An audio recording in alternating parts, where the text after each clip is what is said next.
Welcome back friend. तो स्वागत है आप सभी का एक बार फिर से Vidya Vihar competition classes channel पर। और जैसा कि आप लोगों को मैंने बताया था कि साइंस के कुछ इंपॉर्टेंट क्वेश्चन मैं आप लोगों को दे रहा हूं, जिसमें कि लगभग सभी क्वेश्चंस आपके इंपॉर्टेंट होंगे और लगभग आपको एग्जाम में देखने मिल जाएगा। तो मैंने इसका पहला पार्ट आप लोगों को दिया था, जिसमें कि आप लोगों ने काफ़ी ज़्यादा इंटरेस्ट लिया है और देखा भी है। तो आज यहाँ पर हम इसका पार्ट 2 लेकर आए हैं और यहाँ पर इसके कुछ पार्ट मैं दूंगा। 5-6 पार्ट में साइंस के मैं सारे इंपॉर्टेंट ऑब्जेक्टिव डाल दूंगा। तो इसमें क्या होगा कि आप लोगों का लगभग ऑब्जेक्टिव की तैयारी हो जाएगी, आपको ज़्यादा परेशान होने की ज़रूरत नहीं होगी। इस वीडियो को पूरा देखना है आप लोगों को, हर पार्ट को पूरा देखिए, आपका लगभग जो है यहाँ पर तैयारी पूरी हो जाएगी, है ना। तो आज का यहाँ पर जो है सेशन हमारा अब शुरू हो रहा है और आज का जो हमारा पहला क्वेश्चन है, अब देखिए यहाँ पर क्वेश्चन है कि घरेलू परिपथ में विद्युत तार का रंग कैसा होता है। तो देखिए घरेलू परिपथ में 3 रंग होता है, आप लोग जानते हैं, लाल, हरा और क्या होता है, काला होता है। लाल होता है, हरा होता है और काला होता है। इसमें जो काला होता है वो उदासीन तार का संकेत करता है। उदासीन तार का रंग कैसा होगा, काला हो जाएगा। और जीवित तार कैसा होता है, लाल हो जाता है ना। जीवित तार कैसा हो जाता है, लाल हो जाता है। और जो अर्थिंग का तार होता है वो हरा रंग का हो जाता है ना। जो अर्थ वायर होता है हमारा वो कैसा हो जाता है, वो हरा हो जाता है। और जो जीवित तार होता है, यानी जो मेन लाइन होता है, मेन लाइन कैसा होता है, वो लाल होता है। और उदासीन तार हमारा कैसा हो जाता है, काला हो जाता है ना। बढ़ते हैं अगले क्वेश्चन की ओर। किस युक्ति में जो है विभक्त वलय दिक् परिवर्तन का कार्य करता है। देखिए दिक् परिवर्तन का कार्य करेगा तब जब उसमें क्या होता है, विद्युत धारा वो उत्पन्न करता है ना। तो विद्युत धारा उत्पन्न कौन करता है, जनित्र करेगा। तो क्योंकि एसी जनरेटर होगा, देखिए यहाँ पर एसी जनरेटर होगा, तो इसमें तो जब प्रत्यावर्ती धारा उत्पन्न होता है तो वो उसका क्या होता है, ये जितना देर आगे चलता है उतना देर पीछे चलता है। तो इसी में क्या होता है, दिक् परिवर्तन का काम करता है वलय, है ना। ये वलय जो होता है दिक् परिवर्तन के तरह लगा होता है। यहाँ पर क्या होता है, हमारा जो 2 तरह से होता है इसमें वलय लगा हुआ, एक इस तरह से रहता है एसी में और डीसी में इस तरह से रहता है। तो यहाँ पर क्या होता है, ये किस में होगा, ये दिक् परिवर्तन विद्युत जनित्र में होगा, है ना। तो आगे बढ़ते हम लोग। अगला जो क्वेश्चन है हमारा, किसी विद्युत धारावाही सीधी लंबी परिनालिका के भीतर जो चुंबकीय क्षेत्र होता है। अगर देखिए सीधी लंबी अगर परिनालिका है तो सीधी लंबी परिनालिका के जो भीतर होता है वो सभी बिंदुओं पर चुंबकीय क्षेत्र क्या होता है, समान होता है। चुंबकीय क्षेत्र जो होता है वो सभी बिंदुओं पर हमेशा क्या होगा, समान ही हो जाएगा, है ना। इसके बाद हम लोग अगले क्वेश्चन को देखते हैं। तो यहाँ पर क्या है कि लघु पतन के समय परिपथ में विद्युत धारा, ये क्वेश्चन मैंने पहले भी बता दिया था आप लोगों को। इसमें देखिए क्या होता है, बहुत अधिक बढ़ जाता है। शॉर्ट सर्किट में क्या होता है, बहुत अधिक बढ़ जाता है। अगला क्वेश्चन हम लोग लेते हैं कि तांबे की तार की एक आयताकार कुंडली किसी चुंबकीय क्षेत्र में घूर्णी गति कर रही है। इस कुंडली में प्रेरित विद्युत धारा की दिशा में कितने परिभ्रमण के पश्चात परिवर्तन होता है। ये भी क्वेश्चन मैंने बताया था आप लोग को। ये 1/4 जो होता है यहाँ पर समय के बाद ये क्या होता है, परिभ्रमण पे परिवर्तन हो जाता है ना। 1/4 परिभ्रमण के बाद ही यहाँ क्या होता है, परिवर्तन होता रहता है। चलिए आगे चलते हैं हम लोग। किसी क्षण चुंबक के अंदर चुंबकीय क्षेत्र रेखाओं की दिशा क्या होती है। तो क्षण चुंबक के अंदर जो चुंबकीय क्षेत्र रेखाओं की जो दिशा होती है वो क्या होती है, वो यहाँ उत्तर से दक्षिण हमेशा जो होता है। ये देखिए जब भी यहाँ पर किसी भी चुंबकीय क्षेत्र में जो होगा ये नॉर्थ साइड से उत्पन्न होता है और नॉर्थ से किस तरफ जाता है, ये हमेशा साउथ की ओर जाता है ना। ये जो दिशा हमेशा होती है नॉर्थ से साउथ की ओर होती है। क्षण चुंबक के अंदर चुंबकीय क्षेत्र रेखा की दिशा नॉर्थ से साउथ की ओर होती है ना। चलिए अगला क्वेश्चन को हम लोग देखते हैं। अब अगला क्वेश्चन है, विद्युत जनित्र किस सिद्धांत पर आधारित होता है। तो विद्युत जनित्र में क्या होता है, देखिए यहाँ पर चुंबक और कुंडली के बीच जो होता है, यहाँ पर चुंबक और कुंडली के बीच आपेक्षिक गति कराई जाती है, इसलिए ये क्या होता है, इसको हम विद्युत चुंबकीय प्रेरण बोलते हैं। यानी विद्युत जनित्र जो होता है वो विद्युत चुंबकीय प्रेरण होता है। विद्युत चुंबकीय प्रेरण का मतलब होता है कि जब हम लोग एक अस्थायी चुंबक और कुंडली के बीच आपेक्षिक गति कराते हैं तो वहाँ पर क्या होता है, ये विद्युत धारा उत्पन्न होता है। इसी घटना को हम लोग विद्युत चुंबकीय प्रेरण कहते हैं ना। अगला यहाँ पर देखते हैं, अगला क्वेश्चन है, विद्युत चुंबकीय प्रेरक की खोज किसने की थी। तो देखिए विद्युत चुंबकीय प्रेरक की खोज किसने की है, माइकल फैराडे ने की है ना। किसने की है, माइकल फैराडे ने की है। तो यहाँ पर अगला क्वेश्चन हम लोग देखेंगे अब, बैटरी से किस प्रकार की धारा प्राप्त होती है। देखिए हमेशा याद रखना है, धारा 2 तरह का होता है, एक होता है एसी और एक आपका होता है डीसी होता है। एक होता है एसी और एक होता है आपका डीसी। तो एसी करंट मेन लाइन हो जाता है और डीसी करंट बैटरी से होता है ना। तो बैटरी से आपका क्या होता है, डीसी, यानी इसको हिंदी में हम लोग डीसी को क्या कहेंगे, डिस्ट कहेंगे। एसी को हम लोग क्या कहते हैं हिंदी में, प्रत्यावर्ती कहते हैं ना। प्रत्यावर्ती क्या होता है कि जितने समय तक ये एक दिशा में चलता है उतने समय तक ये दूसरे भी दिशा में चलता है, लेकिन डीसी करंट जो होता है वो हमेशा एक ही दिशा में चलता है, ये रिटर्न नहीं होता है ना। चलिए, तो ये बैटरी का धारा हो जाता है डीसी डिस्क धारा। चलिए आगे बढ़ते हैं हम लोग, अगला क्वेश्चन देखते हैं। डायनेमो से किस प्रकार की धारा प्राप्त होती है? देखिए डायनेमो दो प्रकार का होता है, मैंने आपको बताया था। एक एसी डायनेमो होता है, एसी जनित्र बोलते हैं उसको, और एक आपका डीसी जनित्र होता है। यानी कि ये आपका देखिए डीसी जनित्र होगा तो वो आपको कौन सा करंट देगा? डिस्ट धारा देगा। और एसी जो होगा वो क्या देगा? प्रत्यावर्ती धारा देगा। इसलिए डायनेमो से किस प्रकार की प्राप्त होगी? तो दोनों धारा प्राप्त होगी, है ना। डायनेमो से आपको दोनों प्राप्त होगी। लेकिन अगर क्वेश्चन ऐसा पूछ दे कि प्रत्यावर्ती धारा डायनेमो से कौन सी धारा प्राप्त होगी, तो प्रत्यावर्ती धारा प्राप्त होगी। और डिस्ट धारा डायनेमो से किस प्रकार की धारा प्राप्त होगी? तो डिस्ट धारा प्राप्त होगी, है ना। तो ये था। अगला क्वेश्चन पे चलते हैं। देखिए किसी कुंडली का प्रतिरोध ज्ञात करने के लिए सूत्र क्या होता है? तो देखिए ओम का नियम होता है V बराबर IR होता है। ओम का नियम है V बराबर IR। तो R बराबर क्या हो जाएगा हमारा? V बट्टे I होगा, है ना। R बराबर क्या होगा? V बट्टे I होगा। तो यहाँ पर ऑप्शन C हो जाएगा, R बराबर V बट्टे I, है ना। तो ऑप्शन C हो जाएगा इसका बिल्कुल सही जवाब। तो प्रतिरोध ज्ञात करने के लिए हम लोग R बराबर VI फॉर्मूला लगाते हैं। अगला क्वेश्चन पे चलते हैं। तो यहाँ पे कहा जा रहा है कि जब चालक को किसी चुंबकीय क्षेत्र में रखा जाता है ना, चालक को यानी तार को चुंबकीय क्षेत्र में रखा जाता है, तो उन गतिशील इलेक्ट्रॉन पर बल लगते हैं जिनको क्या कहते हैं? देखिए जब हम लोग किसी चुंबकीय क्षेत्र में हम लोग रख दिए हैं इसको, है ना, तो इस पर जो बल लगेगा, ये फोर्स जो लगता है, इसको हम लोग लॉरेंज बल कहते हैं। क्या कहेंगे? लॉरेंज बल कहेंगे, जिस पर फोर्स लगेगा। चलिए आगे बढ़ते हैं हम लोग। अगला यहाँ पर देखते हैं 14 नंबर में, कौन सा पद विद्युत परिपथ में विद्युत शक्ति को निरूपित नहीं करता है? तो देखिए इसको थोड़ा सा समझना होगा आपको। विद्युत शक्ति जो होता है पावर P बराबर क्या होता है? सूत्र होता है VI। अब यहाँ पर देखिए अगर हम V का ओम के नियम से V बराबर IR लगा दें तो IR गुना I हो जाएगा हमारा। तो यहाँ पर क्या हो जाएगा? I स्क्वायर R हो जाएगा, है ना। तो इसका मतलब देखिए VI तो सही है ही और I स्क्वायर R भी सही है, तो ये भी सही हो गया हमारा। अब देखिए अगर हम P बराबर VI है तो I के जगह पर हम I बराबर हमारा क्या होता है? I बराबर होता है V बट्टे R, है ना। I बराबर क्या होता है? V बट्टे R होता है। तो अगर हम ये लगा देंगे तो यहाँ सूत्र क्या बन जाएगा? यहाँ बन जाएगा V स्क्वायर बट्टे R बन जाएगा। तो यहाँ देखिए D भी हमारा क्या है? यहाँ पर D भी हमारा सही है। यानी कि इसमें जो है ये वाला R पे स्क्वायर कभी नहीं आता, है ना। यानी कि कौन सा पद विद्युत परिपथ में विद्युत शक्ति को निरूपित नहीं करेगा? तो ये सिर्फ यहाँ पर कौन करेगा? ये IR स्क्वायर, यानी सिर्फ जो R स्क्वायर होता है वो यहाँ पर कभी नहीं बनता है। R स्क्वायर कभी नहीं बनेगा, है ना। याद रखना कि R स्क्वायर वाले को हमें हमेशा गलत करना है, वो कभी नहीं बनता है ना, वो निरूपित नहीं करेगा। अगला हम लोग चलते हैं क्वेश्चन पे। यहाँ देखना है कि विद्युत धारा उत्पन्न करने की युक्ति को क्या कहते हैं? तो विद्युत धारा कहाँ से उत्पन्न होगा?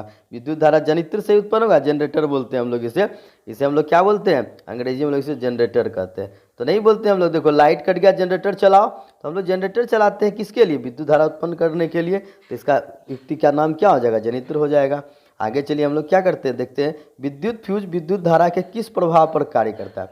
देखिए विद्युत फ्यूज क्या होता है? यहाँ बोर्ड में आप फ्यूज लगा के रखते हैं, जब करंट का मान ज़्यादा हो जाता है तो ये फ्यूज क्या होता है? गल के यहाँ पर टूट जाता है।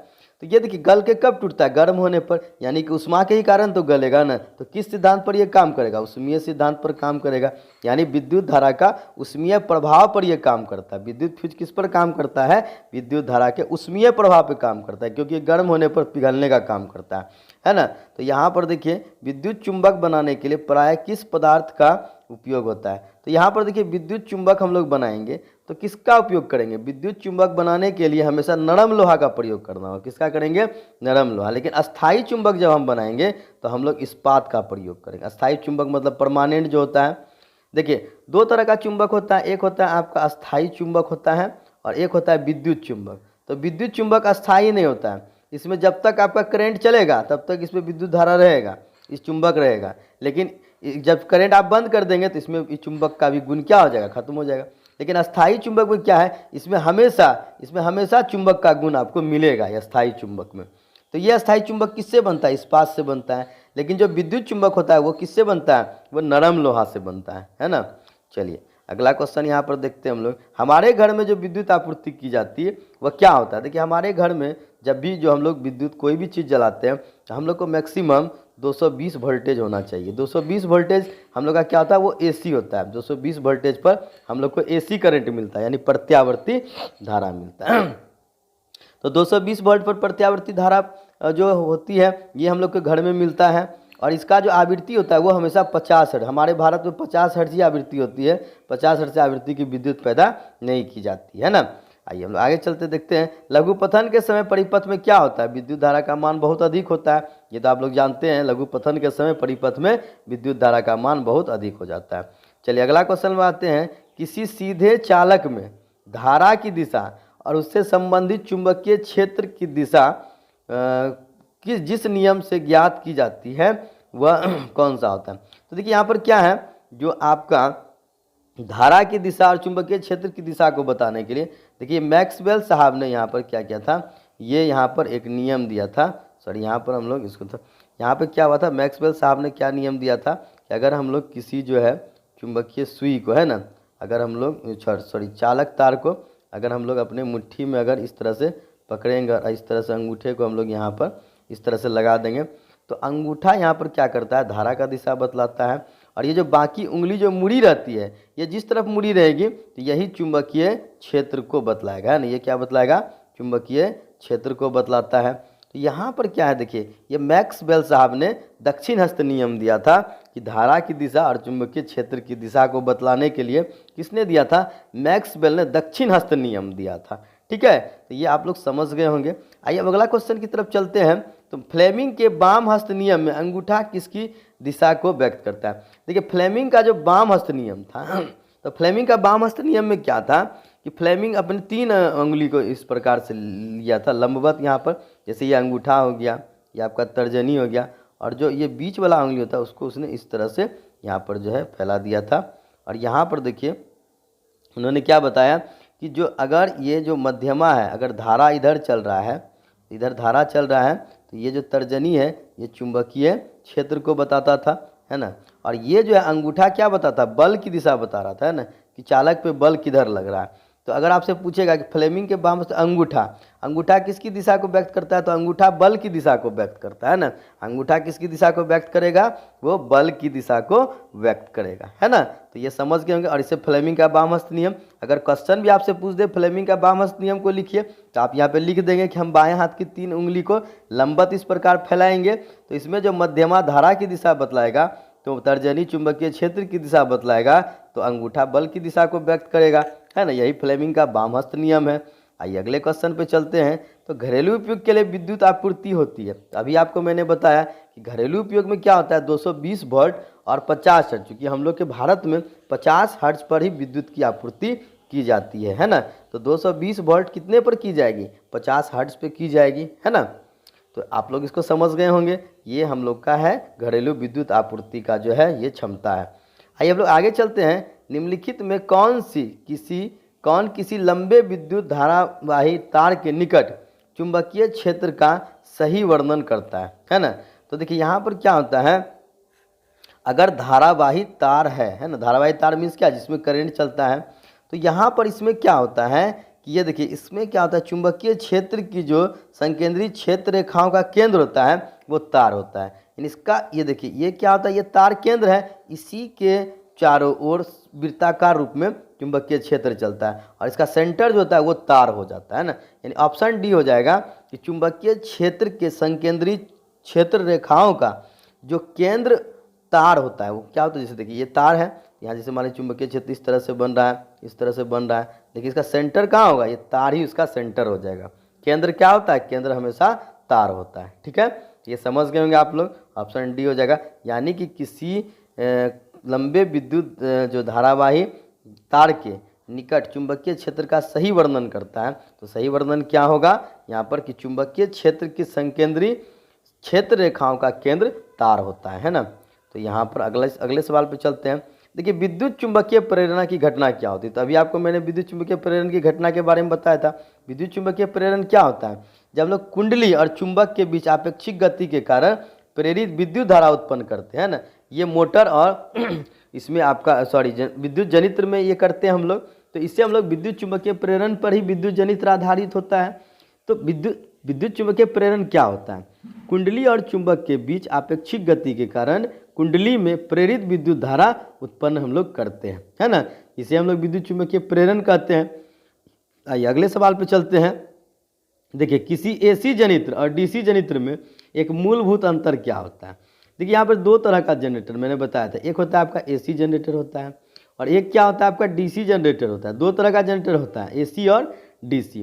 तो एसी जनित्र में क्या होता है आपका, देखिए इसमें क्या होता है, एसी जनित्र में अंतर क्या है, ये सी वलय होता है। डीसी जनित्र में क्या होता है, दिक् परिवर्तक होता है। अभी आपको मैंने बताया था दिक् परिवर्तक होता है, यानी इस तरह का जो होता है आपका ये लगा हुआ रहता है ना, और दो यहाँ लगा हुआ रहता है इस तरह से। तो यहाँ पर क्या है कि एसी जनित्र मेन डिफरेंस यही है। एसी में क्या होता है आपका, यहाँ पे जो होता है इसमें सी वलय होता है ना, और जो डीसी होता है उसमें क्या होता है आपका दिक् परिवर्तक होता है, वो दिशा बदलता है ना। तो ये आपका मूलभूत अंतर होता है। आइए यहाँ पर हम लोग चलते हैं अगले क्वेश्चन में। तो घरेलू वायरिंग में 3 तार होते हैं, गर्म, ठंडा और अर्थ।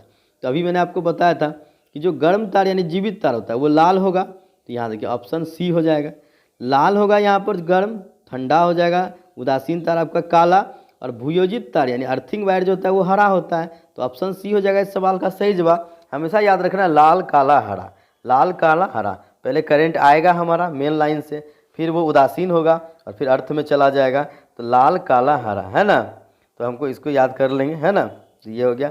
आइए हम लोग अगले क्वेश्चन पे चलते हैं। चुंबकीय क्षेत्र की तीव्रता। तो चुंबकीय क्षेत्र की तीव्रता का मात्रक क्या होता है, तो ये देखिए चुंबकीय क्षेत्र की तीव्रता होता है न्यूटन प्रति एम्पियर मीटर होता है। क्या होता है, न्यूटन प्रति एम्पियर मीटर होता है। तो यहाँ देखिए, यहाँ चूँकि तीनों ऑप्शन जो है बी सी और डी ये एक ही तरह का हो गया है, न्यूटन एम्पियर मीटर, तो यही आपका होगा सही जवाब। तो यहाँ पर देखिए कोई सा भी ऑप्शन देख सकते हैं।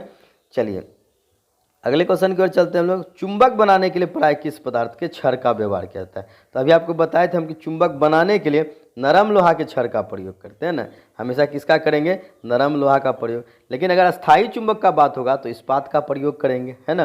अगले क्वेश्चन पे चलते हैं हम लोग। अब अगला क्वेश्चन क्या, विद्युत चुंबकीय प्रेरण की खोज किसने की है। तो विद्युत चुंबकीय प्रेरण की खोज माइकल फैराडे ने की। इसका पूरा नाम क्या है, माइकल फैराडे है। विद्युत चुंबकीय प्रेरण की खोज इन्होंने ही की थी, माइकल फैराडे ने। क्लियर है यहाँ पर। अगला क्वेश्चन देखते हैं हम लोग, विद्युत चुंबकीय प्रेरण की घटना। तो ये भी क्वेश्चन हो चुका है हमारा। यहाँ पर जो है कुंडली और चुंबक के बीच आपेक्षिक गति के कारण कुंडली में प्रेरित विद्युत धारा उत्पन्न करना ही विद्युत चुंबकीय प्रेरण कहलाता है। अब अगला हम लोग आते हैं क्वेश्चन पे कि वास्तव में विद्युत जनित्र है ना, विद्युत जनित्र क्या होता है। तो विद्युत जनित्र क्या होता है, देखिए विद्युत जनित्र एक ऊर्जा के परिवर्तक की तरह कार्य करता है। विद्युत जनित्र क्या करता है, ये देखिए इसको हम लोग यांत्रिक ऊर्जा देते हैं और ये यांत्रिक ऊर्जा को क्या करता है, विद्युत ऊर्जा में बदल देता है। यानी विद्युत जनित्र जो होता है वो यांत्रिक ऊर्जा को विद्युत ऊर्जा में बदल देता है, और मोटर विद्युत ऊर्जा को क्या करता है, फिर यांत्रिक ऊर्जा में बदल देता है। तो यहाँ पर क्या है, ऊर्जा परिवर्तक है। चाहे आपका जनित्र हो चाहे मोटर हो, वो किसकी तरह काम करता है, ऊर्जा परिवर्तक की तरह कार्य करता है ना। अगला क्वेश्चन लोग देखते हैं कि हर मकानों में जो विद्युत आपूर्ति की जाती है तो वो 220 वोल्ट पर क्या होता है, 220 वोल्ट पर प्रत्यावर्ती धारा यहाँ पर हो जाता है। 220 वोल्ट पर प्रत्यावर्ती धारा होता है ना। चलते हैं अगला क्वेश्चन यहाँ पर देखते हैं हम लोग। अगला क्वेश्चन है कि यहाँ पर स्विच जो है वो लगाए जाते हैं। स्विच कहाँ लगाए जाते हैं, तो जब भी आप स्विच लगाएंगे, स्विच हमेशा आपको गर्म तार में लगाना होगा, तभी तो आप मेन लाइन को आप स्टॉप करेंगे, तभी तो आपका करंट रुकेगा। तो स्विच हमेशा गर्म तार में लगाए जाते हैं ना। अगला क्वेश्चन देखते हैं, विद्युत फ्यूज दुर्घटना से रक्षा कर सकता है ना, अतिभारण के कारण, लघु पतन के कारण नहीं। फिर आपका कहा जा रहा है लघु पतन के कारण, अतिभारण। देखिए यहाँ पर क्या विद्युत फ्यूज होता है ना, वो दोनों से आपका रक्षा करता है, लघु पतन और अतिभारण दोनों कंडीशन में ये आपका रक्षा करता है ना। विद्युत फ्यूज को हम लोग सुरक्षा की युक्ति भी कहते हैं है ना। विद्युत फ्यूज को क्या कहते हैं हम लोग, सुरक्षा की युक्ति कहते हैं, ठीक है। तो ये हमारा है दोनों से करेगा हमेशा। चलिए, और यहाँ पर क्या विद्युत फ्यूज किस पर आधारित होता है, तो विद्युत फ्यूज आधारित होता है धारा के उष्मीय प्रभाव पर आधारित होता है ना यहाँ पर। तो ये सब इंपॉर्टेंट क्वेश्चन है, आप लोग बिल्कुल इसको अच्छे से देख लीजिएगा। तो यहाँ पर देखिए अगला क्वेश्चन है, एक वृत्ताकार कुंडली में धारा प्रवाहित की जा रही है, तो कुंडली के कारण चुंबकीय क्षेत्र की तीव्रता अधिकतम कहाँ होगी है ना। तो चुंबकीय क्षेत्र की तीव्रता जो अधिकतम होती है वो तीव्रता कहाँ पर होगी, वो केंद्र पर होगी है ना। कहाँ होगी, तीव्रता केंद्र पर अधिकतम होगी, क्योंकि केंद्र से ही वो जनरेट होगा, तो अधिकतम वहीं पर होगी। तो यहाँ पर देखिए एक गतिमान आवेशित कण, कोई भी गतिमान आवेशित कण होता है वो क्या उत्पन्न करता है, तो गतिमान आवेशित कण जो होता है वो चुंबकीय क्षेत्र भी उत्पन्न करता है और विद्युत क्षेत्र वो दोनों उत्पन्न करेगा। कोई भी गतिमान आवेशित कण होगा तो चुंबकीय और विद्युत क्षेत्र दोनों यहाँ पर उत्पन्न करता है ना। तो चलिए यहाँ पर आज का हम लोग यहीं पर स्टॉप करते हैं और यहाँ पर आप लोग सभी से यही कहूँगा कि आप लोग यहाँ पर हमारे इस चैनल को पहले तो सब्सक्राइब कर लीजिए और सब्सक्राइब करके जो नोटिफिकेशन बेल है हमारा, तो नोटिफिकेशन बेल में जो इस तरह से हमारा ऑल वाला बटन है, ऑल वाला बटन को आप लोग ज़रूर दबा लीजिएगा ताकि आपको मेरे हर वीडियो की नोटिफिकेशन मिल जाएगी। और मैं आपसे यही भरोसा दिलाता हूं कि आप लोग इस वीडियो को जितने भी सीरीज आ रहे हैं, मैंने यहाँ पर मैथ का भी सीरीज आप लोग के लिए डाला हुआ है और काफ़ी शॉर्ट लॉजिक में कैसे ऑब्जेक्टिव को सॉल्व करेंगे मैंने बताया है। अगर आप उस चीज़ को अच्छे से पूरा देखते हैं तो आप लोगों को काफ़ी फ़ायदा होगा, आपकी बिल्कुल अच्छी तैयारी हो जाएगी। ज़्यादा किताब आपको उलटने की ज़रूरत नहीं है, बस ये 2 4 5 वीडियो से आपका सारा काम हो जाएगा। तो बने रहना है इस हमारे चैनल पर। जब तक आपका मैट्रिक परीक्षा हो रहा है तब तक हम आपके साथ हैं, पूरी तरह से आपको हर तरह की यहाँ पर सुविधा प्रदान करेंगे। मिलते हैं अगले वीडियो में आप लोग के साथ कुछ खास और इम्पोर्टेंट यहाँ पर हमारा जो ऑब्जेक्टिव बाकी है उसे लेकर। तब तक के लिए गुड बाय, जय हिंद, जय भारत।